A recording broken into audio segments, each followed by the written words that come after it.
En La Voz del Derecho presentamos Efemérides.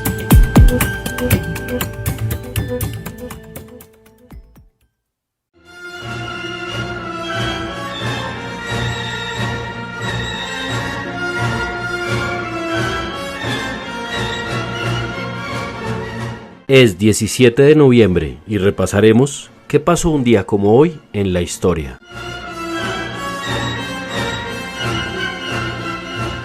En 1831, en Venezuela, José Antonio Páez declara la total autonomía de la Gran Colombia y promulga el reglamento para la reunión de un Congreso Constituyente.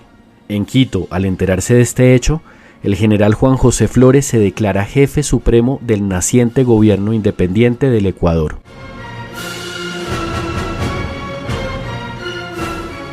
En nuestra efeméride musical, en 1876 en Moscú, el compositor Piotr Ilich Tchaikovsky estrena la Marcha Eslava, después de que un año atrás soldados turcos mataran a eslavos cristianos rebeldes contra el Imperio Otomano.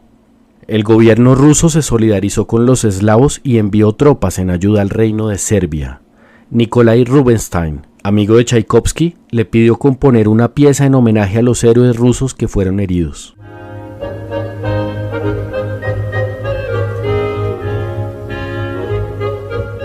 En 1947, en Estados Unidos, tres físicos, John Bardeen, Walter Brattain y William Shockley, descubren el transistor, elemento fundamental para la revolución electrónica del siglo XX.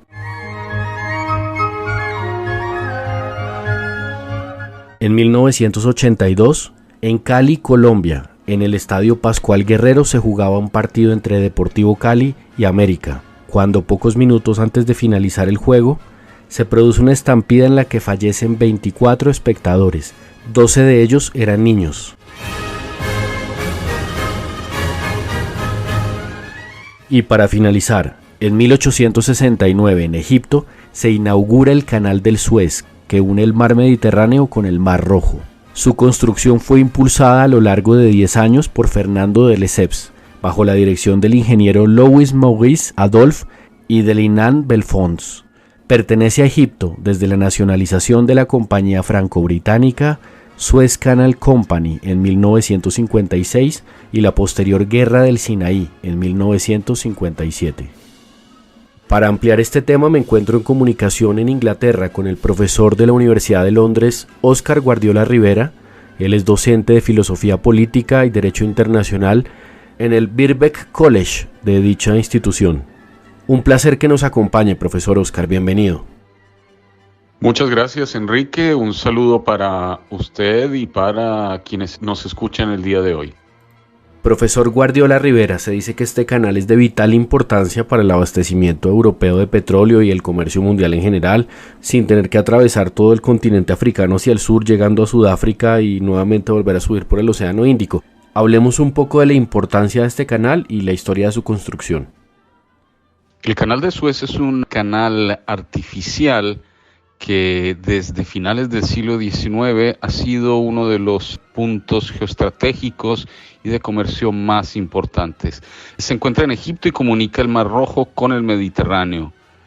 Su importancia geopolítica no puede ser exagerada.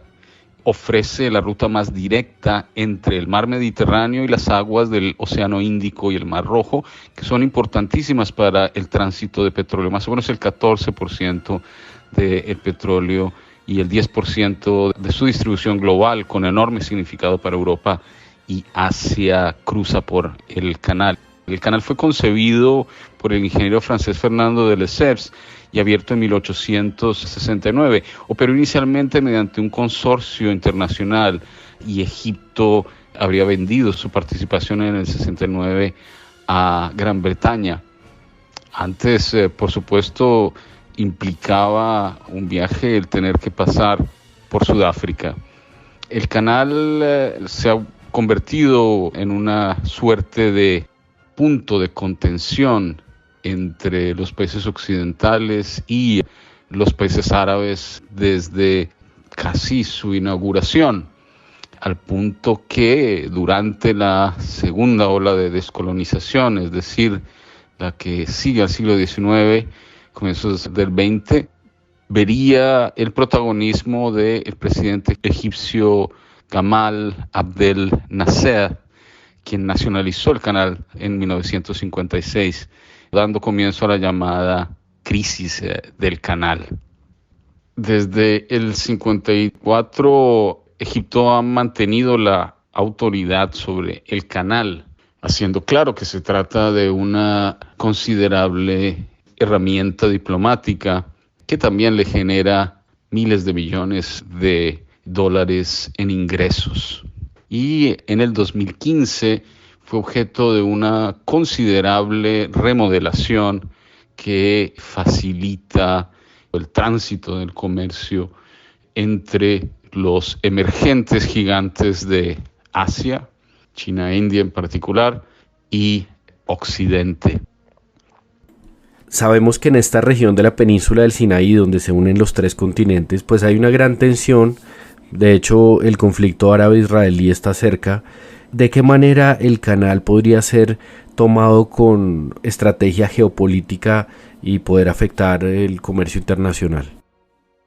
Aunque oficialmente el tránsito por el canal se regula mediante la llamada Convención de Constantinopla, es consistente la manera como ha sido navegable tanto en tiempos de guerra como en tiempos de paz, y para todos los tipos de navíos, se trata de navíos militares o de navíos comerciales sin atención a su origen o bandera.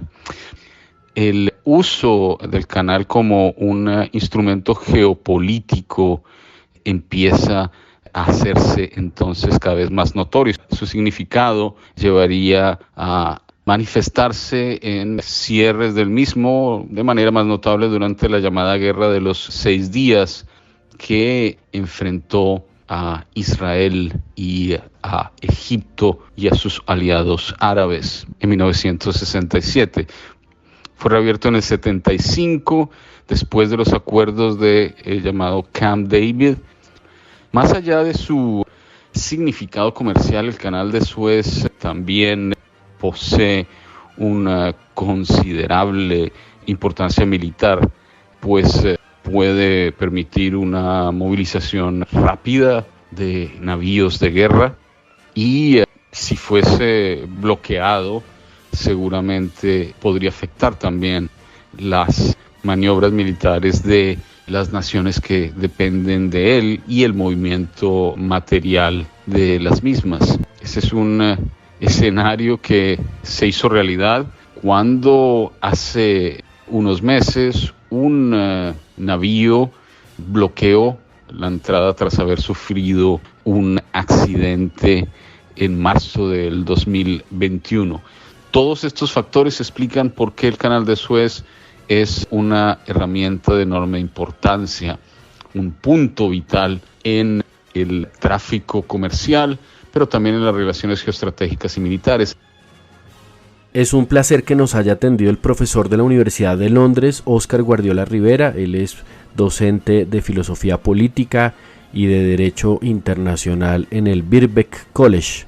Muchas gracias, profesor Óscar, por haber estado con nosotros. Mil gracias, Enrique. Un placer estar con ustedes. Hasta pronto.